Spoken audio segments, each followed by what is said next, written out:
અત્યારના જે બધા પ્રશ્નો હતા એના અનુસંધાને જ આપણે વાત કરું કે નડિયાદમાં મહાસુદ પૂનમ અન્વયે જે સાગર વર્ષાનો કાર્યક્રમ છે એ અન્વયે જિલ્લા વહીવટીતંત્ર, પોલીસ ડિપાર્ટમેન્ટ અને મહાનગરપાલિકા દ્વારા આ વખતે એક સંયુક્ત મિટિંગ કરવામાં આવેલી છે. આ સંયુક્ત મિટિંગની અંદર આ બધા જ પ્રશ્નોની અમે ચર્ચા કરી છે અને આ બધા જ પ્રશ્નોના હલ માટે, સોલ્યુશન માટેનું પણ અમે આયોજન કરેલ છે.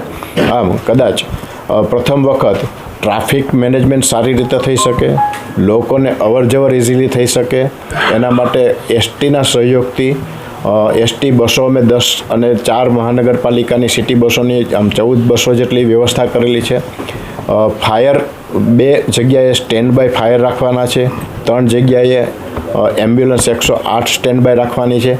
એ ઉપરાંત પોલીસ હેલ્પલાઇન નંબર 112 112 ઉપર ફાયર, હેલ્થ અને પોલીસની ઇમરજન્સી પણ આપણને તો નડિયાદ શહેર જે છે એનો મુખ્ય જે માર્ગ કહેવાય એ સંતરામ માર્ગ છે અને એ માર્ગ ઉપર જ સંતરામ મંદિર આવેલું હોય.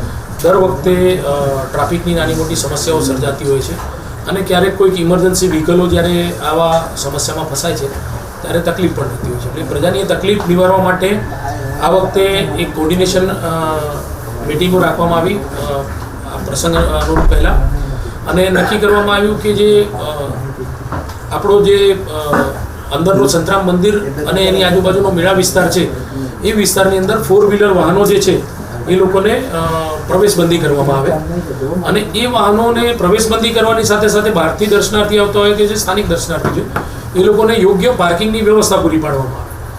સાથે સાથે એ પાર્કિંગની વ્યવસ્થાને કનેક્ટ કરીને મંદિરની નજીક સુધી એ દર્શનાર્થીઓને લાવવામાં આવે.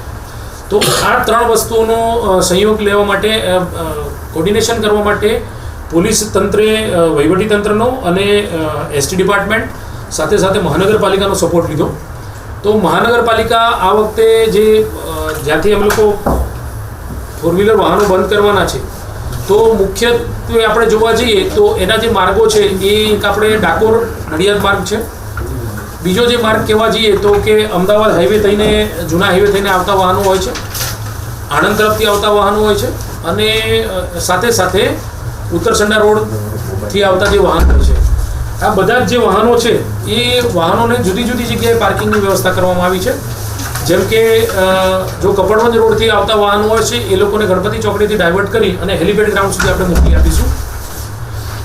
જે જૂના હાઈવેથી આવતા હોય, અમદાવાદથી આવતા હોય કે આણંદથી આવતા હોય એ લોકો માટે વિપ્લવ ચોકડી થઈને આપણે વ્યવસ્થા કરેલી છે યોગી ફાર્મ અને ત્યાં રાધે ફાર્મની અંદર. આ બાજુ જ્યારે આપણે જોવા જઈએ તો જે પીચ ચોકડી પર જે વાહનો આવશે એની પણ વ્યવસ્થા પીચ ચોકડી પર આપણે કરવામાં આવેલી છે. એસટી અને રેલવે સ્ટેશનનો એક્સેસ આપણે પીચ રોડેથી ચાલુ રાખવામાં આવે છે ને ત્યાંથી ચાલુ